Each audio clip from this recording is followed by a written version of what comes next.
एक छोटे से गांव सुखपुरा में एक गरीब किसान राजू रहता था। उसके पास बस एक छोटा सा खेत और एक पुरानी बैलगाड़ी थी। राजू मेहनत से अपने खेत में बाजरा उगाता, पर बारिश न होने की वजह से फसल हमेशा मुरझा जाती।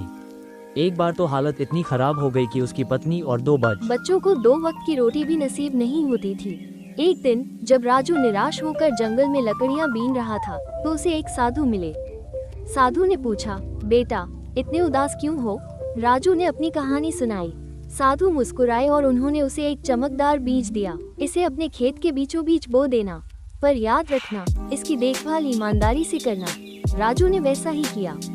अगले दिन ही उस बीज से एक छोटा पौधा निकला और कुछ ही दिनों में वो एक विशाल वृक्ष बन गया।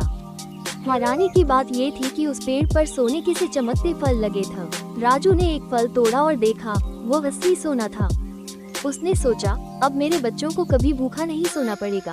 लेकिन जल्द ही सोने के फलों की खबर गांव के लालची जमींदार तक पहुंच गई। उसने राजू से पेड़ छीनने की कोशिश की, पर जैसे ही उसने फल तोड़ा, वो सोना नहीं बल्कि काले पत्थर में बदल गया। जमींदार डरकर भाग गया। राजू समझ गया, ये पेड़ सिर्फ ईमानदार और मेहनती इंसान के लिए ही फल देता है।